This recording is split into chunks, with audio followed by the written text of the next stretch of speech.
मैंने ऐसी बर्बरता किसी पत्रकार के साथ जो है किसी भी सरकार में नहीं देखी। पुलिस कमिश्नर के अहंकार ने उस पूरे के पूरे सम्मान को जो है फर्श पर लाकर गिरा दिया है। तो ये देखिए, जो ये पुलिस होती है ये कहीं ना कहीं समाज की सेवा और सुरक्षा के लिए होती है। पर आज ऐसा प्रतीत होता है कि जो मुंबई पुलिस है, देखिए एक तरफ बंगाल में चली जाइए तो वहाँ की जो पुलिस है वो जो है ममता बनर्जी के टीएमसी के कैडर की तरह काम कर रही है, और महाराष्ट्र के अंदर परमवीर सिंह किसी शिव सैनिक की तरह काम कर रहे हैं। आशीर्वाद से बनी हुई चंद दिनों की सरकार ये किसी भी वक्त भरभरा के गिर जाएगी। उसके बाद क्या जनता को मुंह दिखाएंगे उद्धव साहब? आप महाराष्ट्र की जनता के पीछे कौन से मराठी अस्तित्व को लेकर जाएंगे कि जिसके बाप ने पूरा जीवन मराठी अस्तित्व के लिए और जो है हिंदुत्व के लिए जो अपना जीवन समर्पित कर दिया, उनके बेटे ने कुर्सी की लालच में पहली बात अपने पिता का जो है जीवन का संघर्ष नीलाम कर दिया 10 जनपद की चौखट पर, और उसके बाद आज जो है एक गली के गुंडे की तरह पेश आ रहा है। पहले वो इंदिरा गांधी की इमरजेंसी थी और आज ये सोनिया गांधी की इमरजेंसी है, और उस इमरजेंसी को जो है जो धरातल पर उतार रहे हैं वो उद्धव ठाकरे उतार रहे हैं।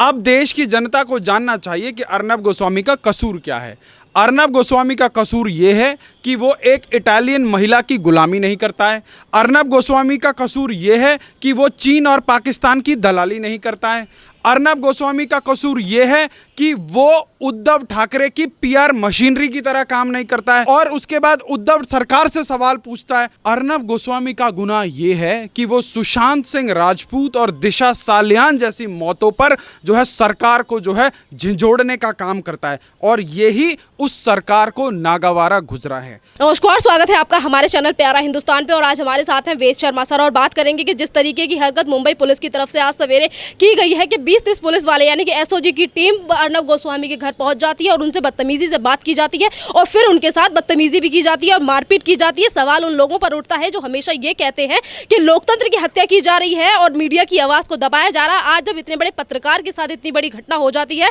तो कोई भी मीडिया वाला सामने नहीं निकल कर आता, और ना ही तो कांग्रेस का कोई नेता निकल कर आता है। इन्हीं सारे मुद्दों पे बात करेंगे वेद शर्मा सर से। आपने देखा होगा कि कांग्रेस में से तमाम ऐसे नेता हैं, और राहुल गांधी भी, यहाँ पे तमाम तरीके के ऐसे लोग हैं जो आके सामने आ जाते हैं और ये बोलते हैं कि लोकतंत्र की हत्या की जाती है। आज इतनी बड़ा हादसा हो गया है, इतनी बड़ी चीज हो गई है, आज ये लोकतंत्र की हत्या नहीं दिखाई दे रही इन लोगों को। देखिए, लोकतंत्र की हत्या करना गांधी परिवार के डीएनए में है, और पहले वो इंदिरा गांधी की इमरजेंसी थी और आज ये सोनिया गांधी की इमरजेंसी है, और उस इमरजेंसी को जो है जो धरातल पर उतार रहे हैं वो उद्धव ठाकरे उतार रहे हैं।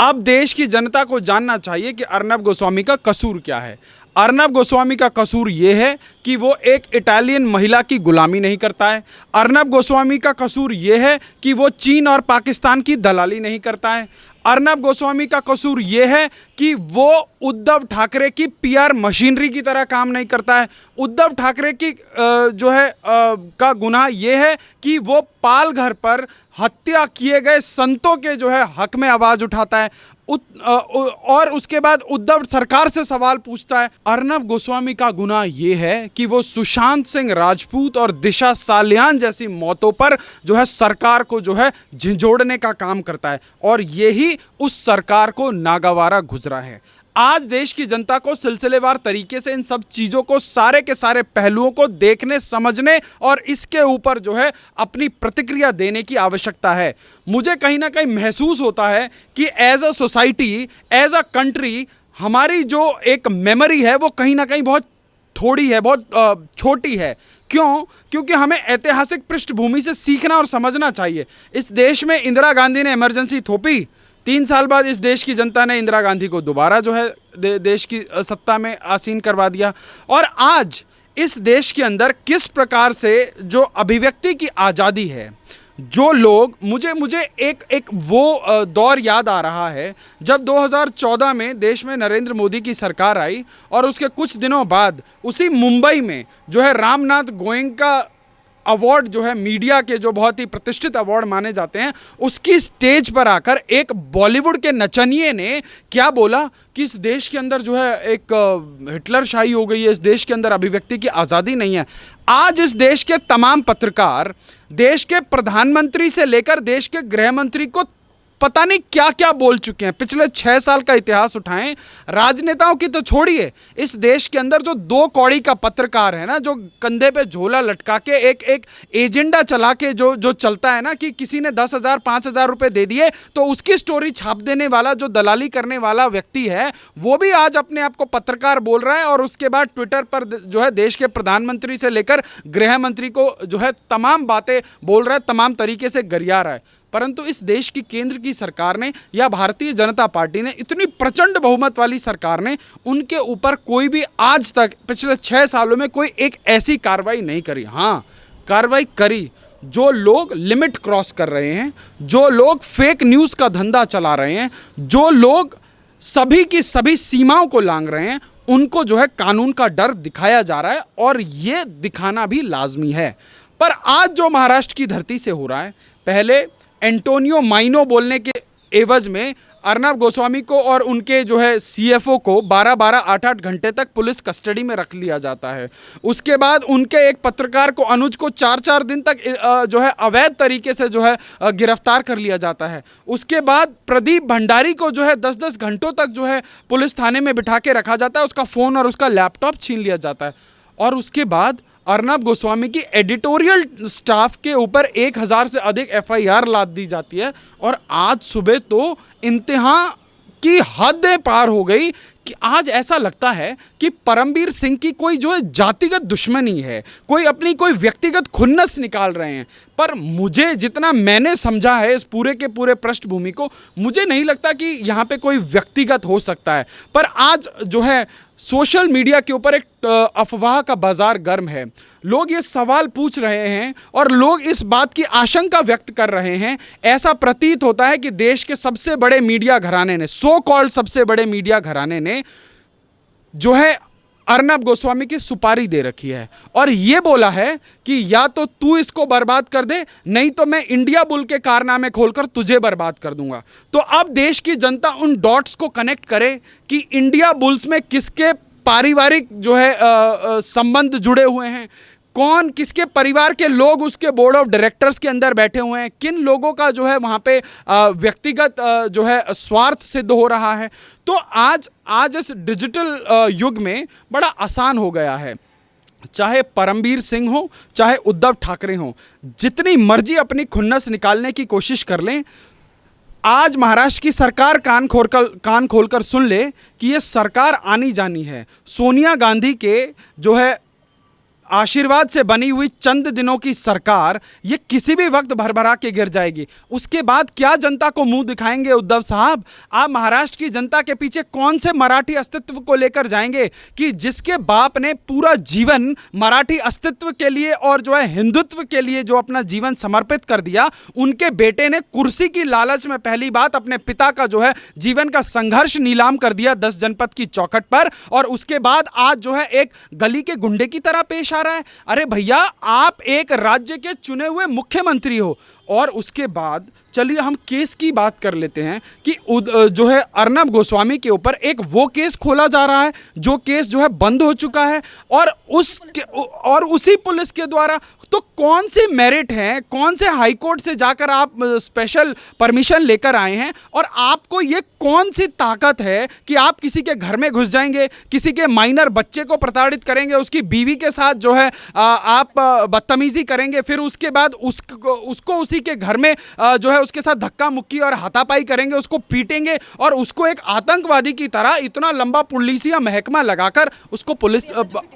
जो इतनी बड़ी टीम लेकर आप उसको चौकी में लेकर आएंगे और एक सनसनी फैलाने का काम करेंगे। देखिए, आज महाराष्ट्र की पुलिस, जिस महाराष्ट्र की पुलिस को जो पूरे देश और प्रदेश की जनता बड़े सम्मान के साथ देखती थी, एक व्यक्ति के अहंकार ने, उस मुंबई पुलिस कमिश्नर के अहंकार ने उस पूरे के पूरे सम्मान को जो है फर्श पर लाकर गिरा दिया है। तो ये देखिए, जो ये पुलिस होती है ये कहीं ना कहीं समाज की सेवा और सुरक्षा के लिए होती है। पर आज ऐसा प्रतीत होता है कि जो मुंबई पुलिस है, देखिए एक तरफ बंगाल में चली जाइए तो वहाँ की जो पुलिस है वो जो है है ममता बनर्जी के टीएमसी के कैडर की तरह काम कर रही है और महाराष्ट्र के अंदर परमवीर सिंह किसी शिव सैनिक की तरह काम कर रहे हैं। तो ये लोकतंत्र में जो हो रहा है ये पहली बात तो एक्सेप्टेबल नहीं है और आज ज़रूरत है जो भाजपा के 105 विधायक हैं, जो 82 कॉरपोरेटर हैं, उन लोगों को सड़कों पर आकर जो है इस सरकार को जो है आईना दिखाने की ज़रूरत है। आज देश में इस मुंबई पुलिस के कुकृत्यों की छी थू थू हो रही है। ट्विटर के ऊपर जाकर देख लीजिए, तमाम राज्यों के मुख्यमंत्री से लेकर तमाम जो है भाजपा के नेता इसके ऊपर जो है निंदा कर रहे हैं। परंतु आज आपकी केंद्र में 303 सांसदों की सबसे बड़ी पार्टी है, आपकी पूर्ण बहुमत की सरकार है और जब देश के अंदर इस प्रकार से लोकतंत्र का जो है चीरहरण होगा, लोकतंत्र की हत्या करने की कोशिश की जाएगी। आज ऐसा लगता है कि जो है मुसोलिनी का जो दाहिना हाथ था उसकी बेटी जो इस देश के अंदर एक माफिया राज कायम करना चाहती है, जिसकी पार्टी 400 से आज 440 पर उतर गई। 40 सांसदों की हालत देखिए, उंगली पर गिन सकते हैं, गिनती के 2-3 राज्यों में सरकार होने वालों की हालत देख लीजिए। भैया, भारतीय जनता पार्टी आज केंद्र में प्रचंड बहुमत वाली सरकार है। यदि आपके नेतृत्व वाले देश के अंदर इस प्रकार से जो है पत्रकार प्रताड़ित और मेरा लास्ट सवाल कि जिस तरीके से महाराष्ट्र की सरकार की द्वारा ये सारी चीज़ें की जा रही हैं और जनता ये चाहती है कि उद्धव ठाकरे को अब इस्तीफा दे देना चाहिए, क्योंकि जिस तरीके से तानाशाही जो चल रही है, पर उसके बावजूद भी एक तो ये तानाशाही करते हैं, ये खुद भी करते हैं, इनकी सरकार भी करती है, इनकी पुलिस भी करती है और उसके बाद ये सपने देख रहे हैं 30 साल की सरकार के। देखिए, उद्धव ठाकरे की सरकार ने निर्लज्जता की सभी सीमाएं लांघ दी हैं, उन्होंने हिटलरशाही की सभी सीमाएं लांघ दी हैं और आज जो अपने आप को एडिटर गिल्ड का सबसे बड़ा ठेकेदार बताते हैं या ब्रॉडकास्टर एसोसिएशन का सबसे बड़ा ठेकेदार बताते हैं, जो रात के 9 बजे दुनिया के सामने डीएनए दूसरों का बता रहे होते हैं, उन लोगों ने भी एक ट्वीट करके जो है अपना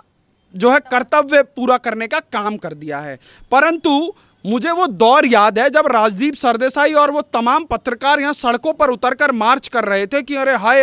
ये हो गया, ये ऐसा हो गया, पत्रकारों के साथ ये हो गया। पर पिछले 30 साल के इतिहास में मैंने ऐसी बर्बरता किसी पत्रकार के साथ जो है किसी भी सरकार में नहीं देखी। हाँ, सपा की सरकारों में यूपी के अंदर जो है पत्रकार जिंदा जला दिए गए, तब ये लुटियन वाले नहीं बोले। लुटियन वाले तब बोलते हैं जब इनके एजेंडे के ऊपर प्रहार होता है। अब आज क्या है कि अर्नब गोस्वामी ने 18 महीने में अपनी मेहनत और संघर्षों के बलबूते पर जो है पहला मुकाम हासिल किया, जिसकी 18 साल की सो कॉल्ड बादशाहत थी उसको जो है समाप्त किया। तो ये लोग कहीं ना कहीं बंद कमरे में खुश हो रहे हैं कि हाँ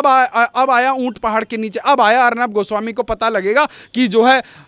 शिवसेना वालों की या कांग्रेस वालों की गुंडागर्दी क्या होती है। परंतु आज इस देश की लोकतांत्रिक व्यवस्था के अंदर इस प्रकार की गुंडागर्दी की कोई भी जगह नहीं है और देश के प्रधानमंत्री जो है